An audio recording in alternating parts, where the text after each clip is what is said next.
anda do lado de quem te ama, meu irmão. Anda do lado de pessoas que querem ver você melhor do que elas. Para de andar do lado de pessoas que estão mais longe do que você. Tem pessoas que estão desatualizadas, estão fora do GPS, e se você seguir esse caminho, você vai se perder. Atos dos Apóstolos, capítulo 16. Ao passar pelas cidades, entregavam aos irmãos as decisões tomadas pelos apóstolos e presbíteros de Jerusalém, para que as observassem. Assim, versículo 5, assim as igrejas eram o quê? Fortalecidas na fé. Quantos dias? Dia a dia, amém? Aumentavam em números. Você crê? A gente tem motivos à beça para agradecer a Deus. Você está do lado, talvez, do teu esposo, da tua esposa, dos seus filhos, talvez de um amigo, noivo, noiva. Você está do lado de uma pessoa que talvez lutou para estar aí. Eu quero te dizer que vai valer a pena cada esforço que você está fazendo. Não é em vão. E eu quero que você receba essa palavra não simplesmente para você abrir a tua boca e glorificar, mas louvado seja Deus por isso, mas para que você entenda que quando Ele faz promessas para nós, pode passar o tempo que for, aquele que prometeu, Ele é fiel para cumprir. Aqui nós temos a história, nós vemos que Paulo e Silas, eles acabam de encontrar Timóteo, uma cidade chamada Listra, e nessa cidade, na Ásia Menor, eles recebem um relatório da igreja. O relatório foi o que eu acabei de ler para vocês, que a igreja ela crescia dia a dia, ela aumentava todos os dias, as coisas aconteciam todos os dias, e eles recebem esses relatórios, que dizia que as igrejas estavam crescendo rapidamente todos os dias. Eu quero profetizar sobre a tua vida, você pode levantar sua mão? Cada dia, para os próximos dias que você for viver essa palavra, uma novidade sobre a tua vida. Cada dia algo diferente sobre a tua casa. Cada dia uma notícia boa. Cada dia um crescimento extraordinário sobre a tua empresa, sobre a tua casa. Cada dia algo novo que vai acontecer, novos horizontes, novas conexões. Tem alguém recebendo isso aqui? Eu estou te dizendo que a cada dia, assim como a igreja crescia, a igreja somos eu e você. Todos os dias. Eu profetizo que você vai começar a ver o crescimento na sua vida todos os dias. Porque eu prego sobre isso, porque essa igreja tem vivido tudo isso. Todos os dias nós temos enxergado o Senhor fazendo essas coisas maravilhosas. Porém, tem gente que tem um discurso ao contrário. Tem gente que fala, o que importa não é a quantidade, e sim a qualidade. Quem já ouviu essa frase? Só que nesse texto que eu acabei de ler para vocês, em Atos dos Apóstolos, eles estão falando de números, do crescimento. Então importa sim o crescimento, a quantidade. Mas tem gente que fala, não pastor, o que adianta ter muitos, mas poucos fazerem? O que adianta crescer tanto, mas não ter tanta qualidade? Mas eu estou lendo para você e vou te dar exemplos na Bíblia que vai dizer que existem textos que eles faziam contagem do que a igreja estava vivendo. O problema nunca foi contar, o problema foi a idolatria na contagem. A gente, ao invés de idolatrar a Deus, está idolatrando o que tem na conta. Eu vou falar. Quando você cresce, você precisa aprender a contemplar. E o que eles estavam fazendo em Atos dos Apóstolos era contemplando o crescimento da igreja. Vou falar de novo, você não entendeu.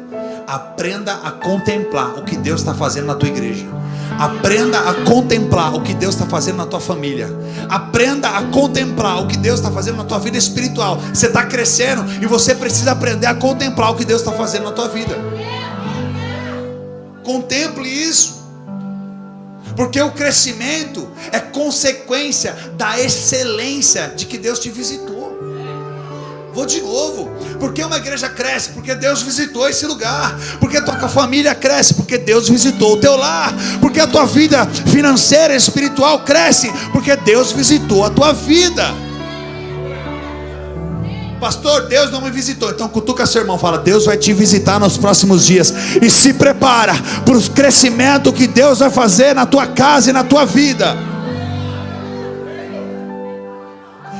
Eu dizia, continuo dizendo e costumo dizer que tudo na presença de Deus tem que crescer.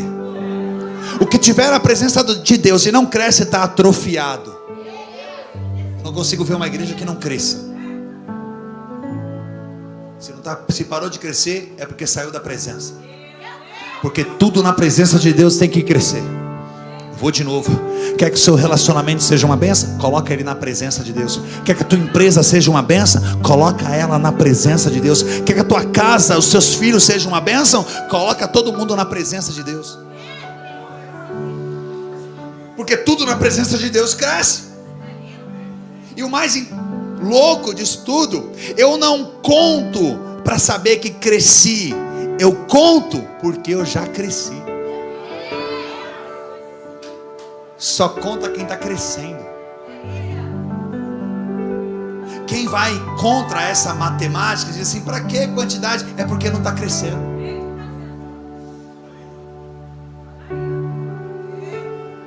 Quando você começar a fazer a comparação de tudo que você está vivendo, é Deus te mostrando: olha da onde eu te tirei e olha o que eu estou fazendo na tua vida.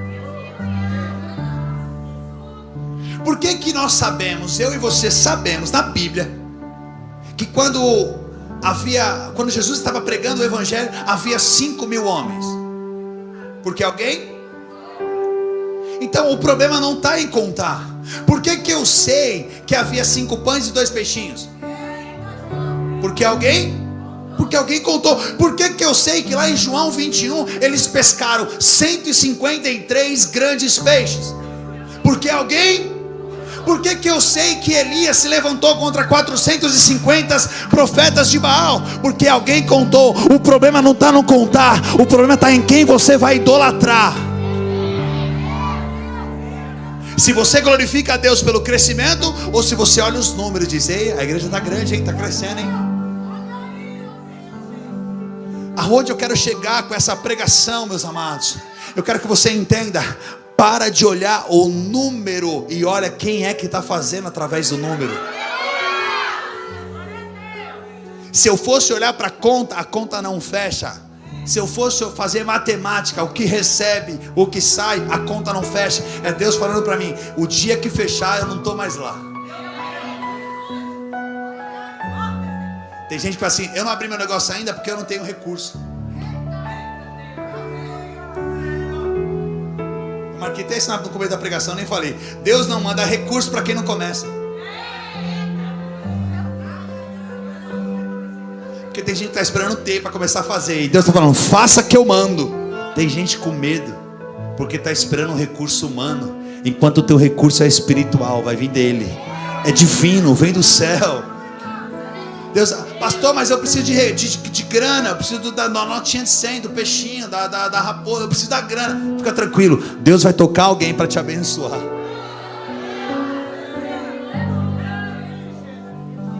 Não tem problema em contar, meu irmão. Só não seja um idólatra, um número. Deus não divide a glória dele com ninguém. Tem gente achando que essa igreja consegue pagar as contas pela quantidade de pessoas que tem. Tem gente que fala assim: mas lá, lógico, é na avenida. Quantas outras igrejas abriram nessa avenida e fecharam?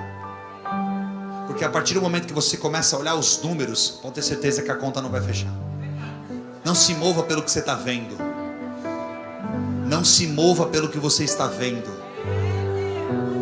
Pastor, eu quero ver para me mover. Não se mova pelo que você está vendo. Creia e ande, e Ele vai mandar. Aí tem gente olhando a conta. Deixa eu ver o que eu tenho disponível. Deixa eu ver quem são as conexões que eu posso fazer para começar algo. E Deus está dizendo: só faça que eu envio. Só inicia que eu mando.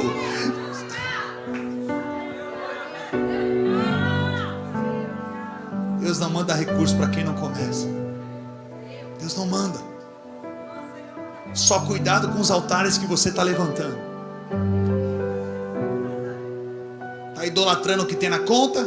Está idolatrando os clientes que tem? Está idolatrando o novo emprego? Está idolatrando os filhos? O que você está idolatrando na tua vida? Deus não divide a glória dele com ninguém. Ele tem que ser exclusivo na tua vida. Quer que o seu relacionamento dê bem? Faça o seu cônjuge, faça o seu namorado, faça amar a Deus mais do que você. Aí fica tranquilo, tudo vai dar certo. Deus não compactua com idólatras. Por isso que o último termo, quando eu falei sobre Elias, é onde eu vou entrar na pregação, quando Deus fala com Elias através desses profetas, lá no Monte Carmelo, onde ele levanta Elias para profetizar contra 450 profetas de Baal. Talvez você está olhando o número e com medo, dizendo assim: pastor, eu sou sozinho. Quantas vezes eu olhei para trás e falei: Senhor, a gente não tem ninguém, fisicamente falando, para ajudar a gente. Alguém que, esse mês faltou, manda aí, depois eu te dou. A gente é a gente e o Senhor.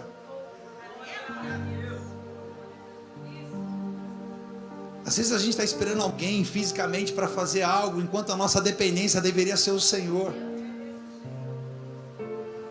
Talvez você estava esperando um padrinho para dar um passo de fé, enquanto Deus está falando assim: mas eu sou o seu padrinho. Eu lembro como se fosse até hoje.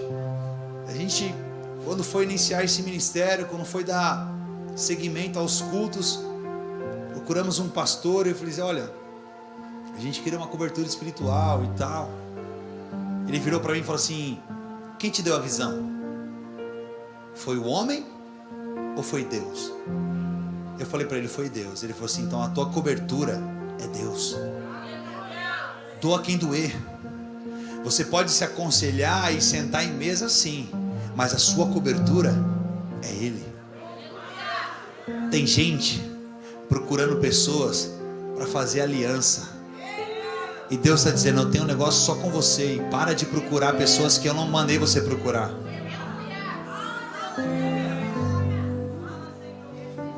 Tem alguém recebendo isso aqui? Exemplo claro na Bíblia sobre pessoas que estavam tendo dificuldade com idolatria é este povo quando Elias está lá. Um povo que era idólatra a Baal. A Bíblia vai falar do rei Acabe, um rei frouxo. E Deus não compactua com pessoas frouxas. O cara é tão frouxo que ele se junta com Jezabel, uma mulher que vem de uma família pagã, que serve a Baal, e ela simplesmente manipula a cabeça desse camarada, aonde ele muda, e ele começa a dar toda a ênfase para Baal. Então tudo que a terra produzia, ele dava ênfase: é por causa de Baal. O sol saía, é por causa de Baal. Tá chovendo, é por causa de Baal. Tudo era Baal. Então um cara que aceitou simplesmente ouvir pessoas que não carregavam nada. Vou de novo: tem gente ouvindo quem não carrega nada. Tem gente ouvindo pessoas que carregam sim um Deus, Baal.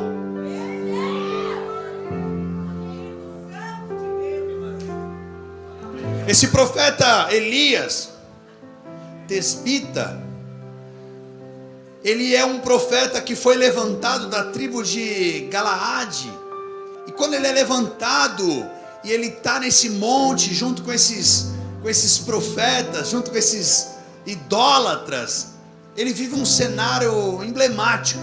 Se você for olhar a trajetória de Elias, é um dos maiores milagres que ele viveu. Se você procurar, colocar Elias, profeta Elias no Google, já vai falar sobre esse encontro. Ele viveu outros cenários, ele viveu outros milagres extraordinários. Ele foi aquele que viu o Jordão se abrir. Ele é aquele que curou as águas de Jericó. Elias viu grandes coisas acontecendo. Mas quando você pesquisa sobre você vai ver esse acontecimento. Ele é aquele que faz multiplicar o azeite da viúva. Esse Elias que nós mencionamos aqui é aquele que ressuscitou um menino. Ele viveu grandes coisas, mas quando você pesquisa, você vai ver que o marco da vida dele foi enfrentar esses profetas, porque a Bíblia vai dizer, nós vamos ler o texto, que só restou ele, não tinha mais ninguém. Eu vou levantar algo aqui na tua vida. Talvez possam estar indo contra a tua fé, mas não negocie ela. Pastor, mas está todo mundo na outra mão. Ei, enquanto Deus permanecer você de pé, não negocie a fé que você carrega. Eu venho aqui profetizar e falar da vida de um homem que não se vendeu, um homem que não foi frouxo, que permaneceu. Sabe por quê? Porque andou com quem era bênção, aprendeu a andar com Deus, aprendeu a andar com quem tinha presença.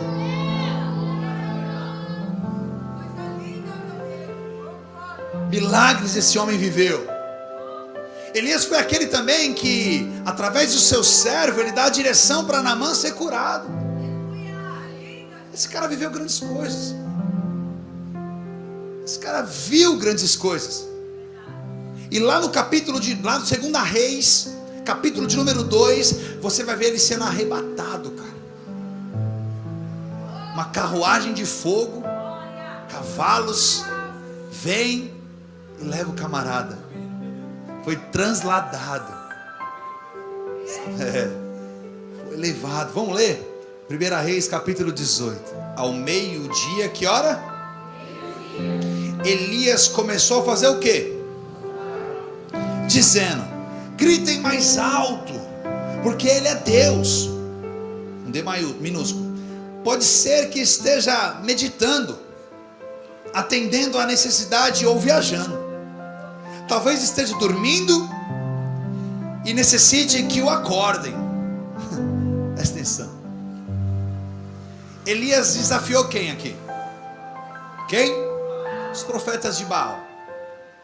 Elias está aqui tirando sarro, dizendo: olha, talvez o Deus de vocês esteja dormindo.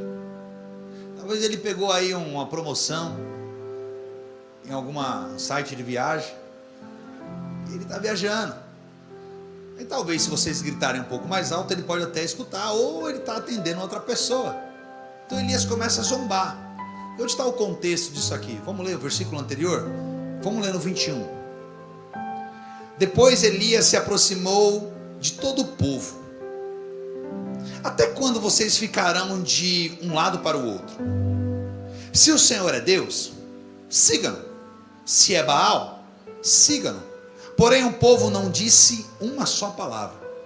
Então Elias disse ao povo: eu sou o único que restou dos profetas do Senhor, e os profetas de Baal são 450 homens. Tragam agora 2 novilhos, eles que escolham para si um dos novilhos, e cortando-o em pedaços, o ponha sobre a lenha, porém não ponham fogo. Eu pegarei o outro novilho e o porei sobre a lenha, mas não porei fogo. Amém? Presta atenção. Uma passagem conhecida, mas eu vou resumir só para quem não está tão habituado a esse texto. Como nós lemos aqui, Elias está se levantando contra os profetas, e ele é o único que restou, porque todos os outros foram mortos.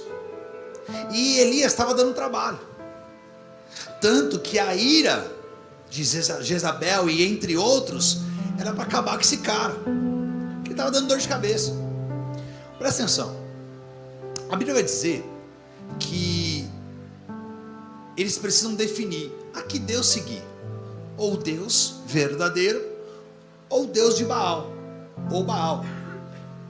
E a decisão daquele povo era grande. Por isso que Elias fala: ou vocês olham para um lado, ou vocês olham para o outro. Você toma uma decisão, porque o que mais tem são pessoas em cima do muro. Um mês eu vou para a igreja.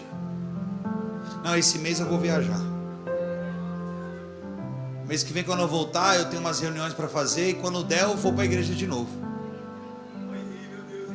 Ah não, mas aí apareceu uma outra viagem para mim, eu vou viajar.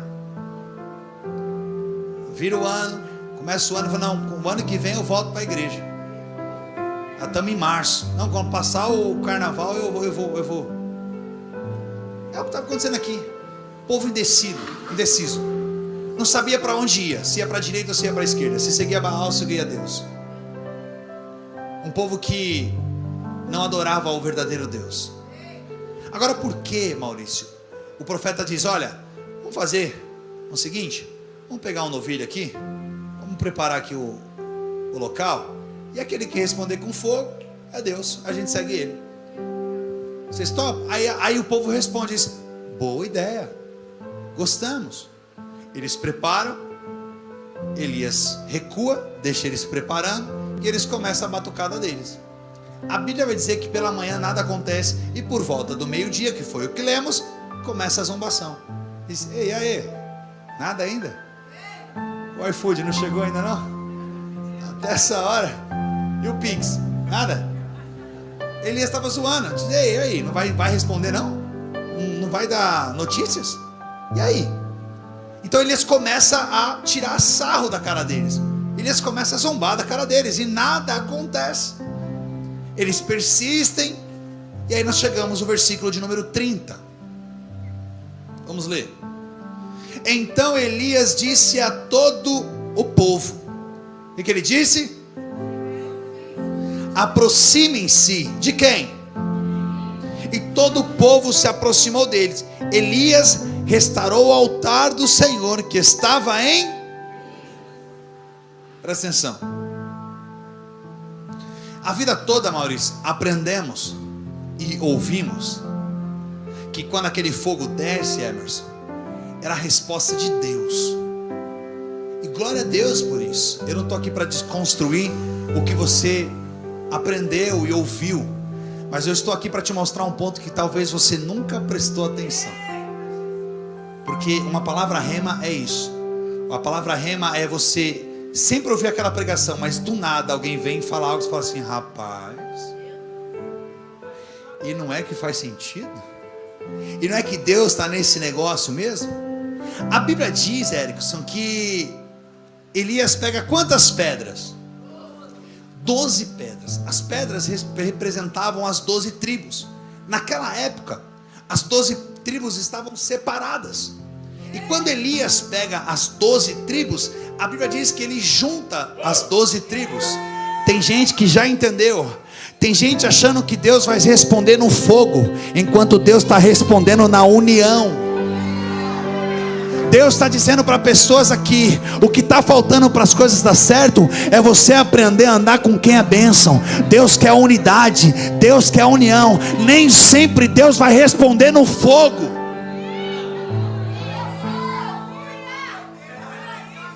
Então quando ele junta as pedras, ele estava dizendo uma coisa: se unam mais, se ajuntem. Nessa época as tribos estavam todas separadas, não tinha mais reverência. O problema do evangelho no outro dia, nesses dias, é que a gente tem que tomar cuidado, porque a reverência está se perdendo. Por isso que vocês têm um pastor aqui que fica batendo. Os voluntários estavam comigo antes aqui, tomando porrada, porque eu não vou deixar de alertar a igreja. Eu sou pastor de igreja, eu não sou coach. Eu estou aqui para pregar a palavra. Eu estou aqui para falar a verdade. Eu não estou aqui para enriquecer com o evangelho. Eu não estou aqui para criar templos com milhares de pessoas. Eu estou aqui para pregar a verdade para você. E a verdade às vezes vai doer. Amém? Tem gente que devido às frustrações não quer mais andar junto, porque foi tão frustrado, tão judiado, tão apontado, que não consegue mais se unir. Por isso que as tribos estavam divididas. Ninguém quer andar mais junto. Vivemos em uma época do individualismo. Cada um está correndo por si só para conseguir o seu. Acabou. Eu sou da época, e eu não sou tão velho, que quando alguém fazia um aniversário, o dono da festa que preparava a festa toda. Hoje você tem que levar 1 quilinho. O pior, Gui, é que nem 1 quilinho estão levando mais. Então aquela simplicidade de família, não, vem que a minha família vai te receber, ou aquela simplicidade, a gente se junta, está se acabando. Não há mais união. São poucos que ainda há união. Você pode fazer a diferença esse ano quando você se reunir com a sua família. Quando você se reunir naquela mesona que você se reúne, faça diferente esse ano. Diga, ei, posso liberar uma palavra para vocês aqui? Você ficou o ano todo aqui sentado, só engordando, tá ficando barrigudo. Vai lá pregar o evangelho agora. Vai lá dizer, olha, eu tenho algo para falar aqui nessa noite. Eu tenho algo para declarar aqui nessa noite. Tem coisas que você não viveu na sua família ainda, porque você não abriu a boca. Está só engordando. Está sentado, se alimentando, comendo, não está só engordando. Amém por isso? Então Deus manda dizer para pessoas aqui, anda do lado de quem te ama, meu irmão. Anda do lado de pessoas que querem ver você melhor do que elas. Para de andar do lado de pessoas que estão mais longe do que você. Tem pessoas que estão desatualizadas, estão fora do GPS, e se você seguir esse caminho, você vai se perder. Está faltando a rota certa aí, cara. Tem gente perdido. E quando Elias reúne todo mundo e diz, ei, todo mundo se aproxima agora. Ele restaura o altar, reconstrói o altar, junta as pedras, prepara o cordeiro, prepara tudo à volta. Porque para o Senhor nada tem que ser feito de qualquer jeito. Tem gente fazendo de qualquer jeito. Tem gente só cultuando de quarta e domingo. Eu venho pregando e venho falando, já é o segundo culto que eu falo sobre isso. O culto não começa aqui, o culto começa quando você acorda. Começou lá de manhã, amanhã de manhã, quando você levantar, o culto começou lá. Na resposta que você vai dar para o seu cliente, para o seu amigo, para a sua esposa, para os seus filhos, o culto começou lá. Aí vem na quarta-feira aqui, todo pomposo, toda pomposa, de roupinha nova e perfume novo, cheiroso, e achando que a gente cresce.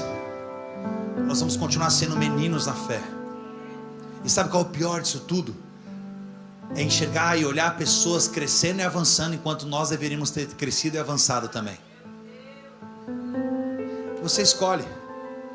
Você pode ser aquele jovem que pediu parte na herança e foi embora, mas você pode ser aquele outro jovem que ficou dentro da casa do pai reclamando.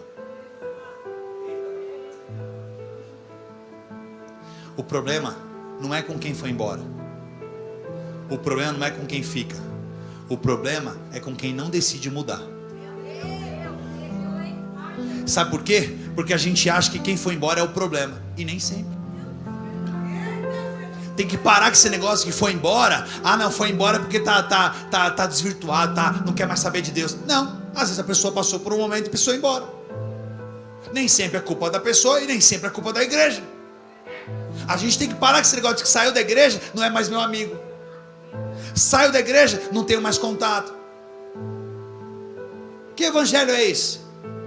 Que você é útil para mim quando você está na mesma igreja que eu. Vou falar. Que evangelho é esse que eu te abraço só quando você entra pela mesma porta da igreja que eu, mas quando eu te encontro na rua, eu atravesso a rua? Quando o profeta está unindo as tribos, ou representando as pedras nas tribos, ele está dizendo, é o que falta no meio da igreja, união. A gente está tão preocupado com a parede preta, se pode bateria, se pode guitarra, está tão preocupado se pode tatuagem ou não, enquanto o mundo aí está assolando e acabando com tudo. Aí a gente está preocupado, pode ou não tatuagem, pastor? Pastor, isso aqui pode, isso aqui não pode? Casar, me relacionar antes? A gente está preocupado com essas coisas, enquanto deveria simplesmente ser sim uma dúvida já solucionada. Meu irmão, agora essa aqui é uma indireta, porque eu não trabalho com, ou melhor, essa aqui é uma direta. Tá namorando? Se guarda, varão.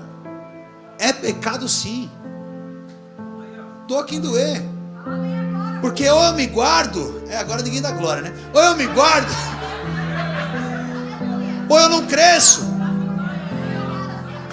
A gente fica discutindo assuntos que não deveríamos mais discutir, mas a gente fica insistindo e batendo nessa tecla. Pastor pode, pastor pode. Sabe qual é o problema da geração de hoje? Ela quer saber, Edson, onde é o limite? Pastor, até onde eu posso ir que não é mais pecado? Sabe aqueles caras que tá no México e quer ir para os Estados Unidos? Aí encontra aquele paredão. O que mais tem é crente assim, olhando um sonho do outro lado, enquanto Deus já deu uma terra para você viver. Mas o teu foco está a olhar o vizinho. Não, o do vizinho é melhor, a igreja de lá é melhor, a grama de lá é melhor, o pastor de lá é melhor, enquanto Deus já me deu algo aqui, mas eu estou olhando lá. Ah, eu vou falar. A gente está preocupado demais em olhar o altar do outro enquanto o meu está destruído. O profeta vem nos ensinar: aprenda a construir o teu altar e para de olhar o altar do teu vizinho.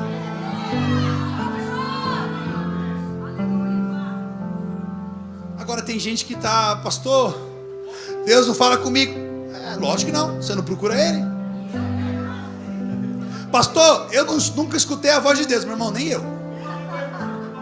Também não. Mas uma coisa eu te garanto: todas as vezes que eu abri e pedi uma direção, Ele me deu. Todas as vezes que eu estava com dúvida se transicionava ou não, Ele disse: vá que eu estou contigo, bota o pé que eu boto o chão. Aí tem gente que está olhando uma realidade que Deus falou assim: eu não vou fazer você viver lá. Aí fica olhando aqueles, igual filme, aqueles muros, um monte de estaca de ferro, tá só a brechinha para você olhar o outro lado. E Deus está dizendo: aprenda a olhar o que eu te dei. Se eu falar isso aqui, acho que vai dar problema. Deus te deu uma mulher linda, um marido lindo, mas você insiste em olhar para o lado.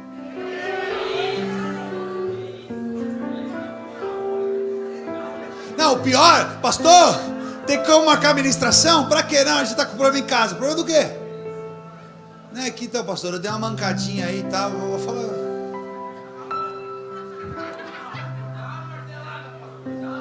Aí quer consumir o meu tempo, cara. Meu tempo é precioso, desculpa. Ou você vigia hoje, ou você vai continuar caindo sempre no mesmo pecado. Ó, a varoa linda que Ele colocou do seu lado, o varão lindo, aí você insiste em olhar para o lado, para trás, para frente, lembrar do passado. Aquele ditado de quem vive do passado é museu. Para de olhar para o passado, mano. O que Elias estava tentando passar naquele dia era isso. Gente, para de olhar para o passado. O altar está aqui, reconstrua você mesmo. Renove a sua aliança com Cristo. Reconstrua, porque Ele vai responder. Deus só responde a altares de pessoas que decidiram reconstruir. Eu te desafio, você durante essa semana, reconstruir altares da sua casa que estavam caídos. Quais, pastor? A sua comunhão com Deus, sua oração que não tem mais, seu devocional que não tem mais. Corta um pouquinho os palavrão, vou falar. Se você ficar se enchendo dessas coisas, meu irmão, é óbvio que você não vai ouvir a voz de Deus. Se eu perguntar: ei, o que você leu essa semana? Não lembra. Mas como que foi aquela série lá? Aí ela lembra. Nada contra os seriados na internet, as plataformas de seriado, nada contra isso, presta atenção, nada contra. Mas o que não dá é eu lembrar mais da série do que da palavra.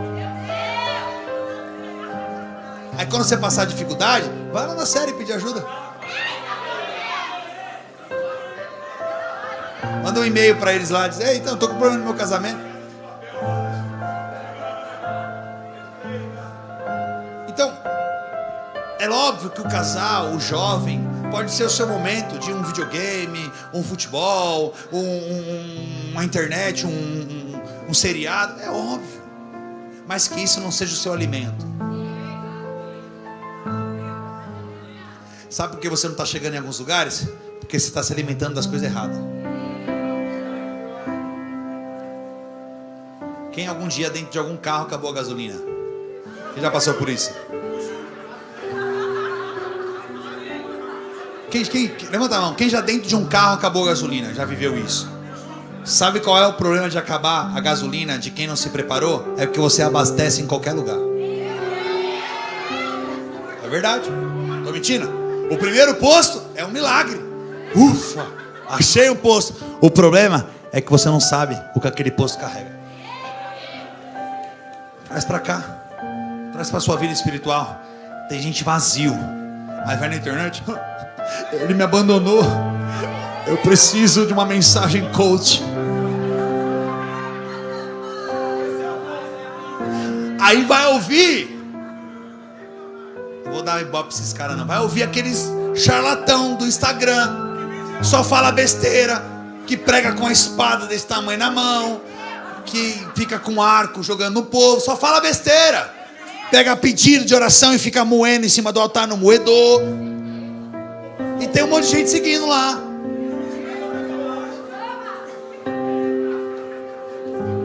Mas por quê? Porque se alimentou de coisas erradas. Aí quando vai precisar de uma resposta, está procurando nas pessoas erradas. Quer mudança de vida? Está aqui, ó. Eu não tenho mudança de vida para você, mas eu tenho algo que tem. Eu não tenho restauração para o seu casamento, mas eu tenho algo que tem. Eu não posso mudar a tua vida financeira, mas eu conheço algo que pode. E eu não estou pregando sobre um evangelho de prosperidade, por mais que eu creia nisso, mas eu estou pregando sobre algo que pode mudar a tua vida. Porque tem pessoas que são contra pregações de prosperidade. Eu vou pregar o quê? Que você vai comer a migalha do pão? Não vou. Você vai pregar isso na sua igreja, você prega lá. Aqui eu não vou pregar isso. Se eu tenho um Jesus que entre os 12 tinha alguém que carregava a bolsa do dinheiro, é um cara que tem condições.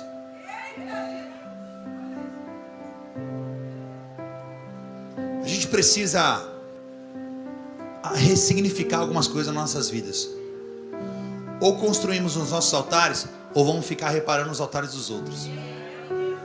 Aí você vê o irmão avançar, você vê o irmão conquistar, você vê a vida espiritual bacana, você vê as coisas acontecendo e você só sabe reparar, mas não quer reparar o seu altar. Eu olho o altar do meu irmão, mas não quero reparar o meu altar. Pastor, o que eu começo a fazer então hoje para ter uma mudança de vida? Ande com quem é bênção. Está andando só com caba ruim?